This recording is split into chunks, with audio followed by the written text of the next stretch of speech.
Good morning, afternoon, or evening, Mrs. Thomas. We are Group 12, or the Brany Bunch, and we hope you are having an amazing day.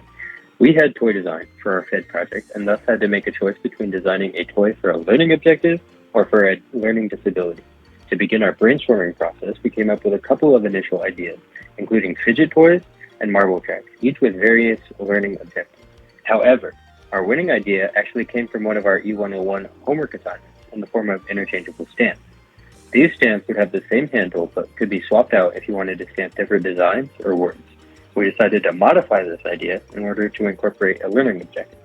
So, our final proposal was a system of interchangeable stamps that would have different animals and landscapes on them to allow children to stamp their own coloring templates while learning about ecosystems and which animals belong where.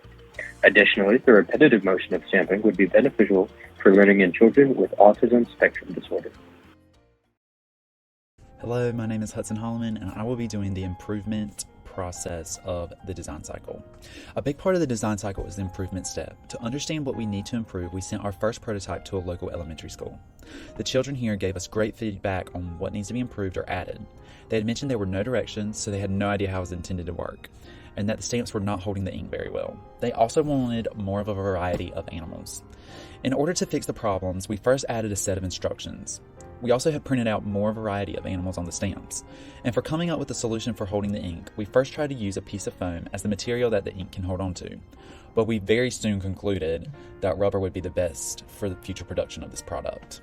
We were also informed at the end of our project that there were 3D printers available at NC State that could 3D print multiple different materials at once.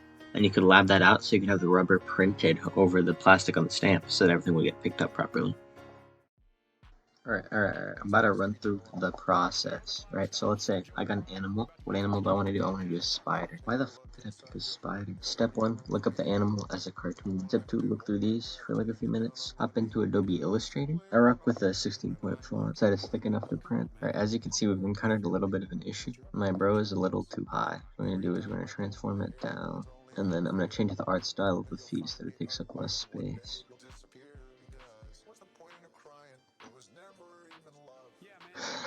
This is so bad. As you can see, it's all constant improvement, so I'm changing up the head design. And you already know, we don't have much space at the top, so we're stealing this banger ear design right here. Oh yeah. Oh, this is drippy. I like this.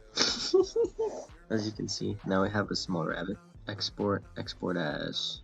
And then next step, I go to the PNG to SVG. Now, we do this because otherwise, each of these little lines that I drew, because they're all saved as math equations, or I'll have to click on them separately to extrude them, and that not only takes a long time, it can be very inconsistent, so I convert it to PNG first. Alright, step number 1, make one of your old stamps visible. I'm going to choose the narwhal because it's my favorite one. Step number 2, make a new component. I'm going to call it Bunny. Step 3, click on this little shenanigan right here. While you're on Bunny, extrude, negative 3.543. Now this is looking pretty wet. And insert SVG. Got the rabbit SVG in, looking sublime. Look at that bad boy. Oh, look at that good boy. And we're gonna extrude at 0.25 inches as in STL. Then I send it over to Emily or Owen to do their magic.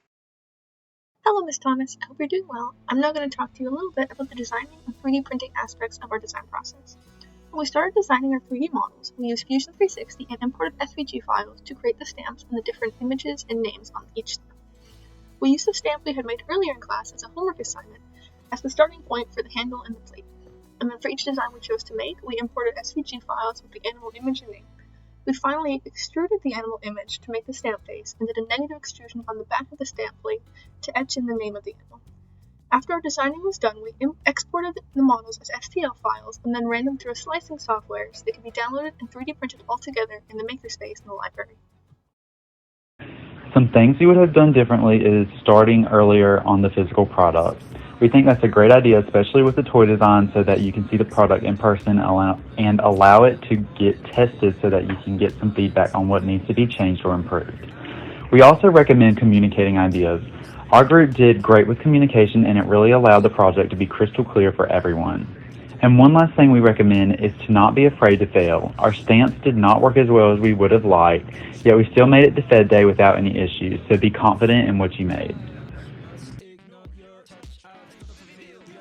Yes, sir. Overall, the FED project was a great way for all of us to meet each other, connect, and learn to work with each other. Thank you so much for listening.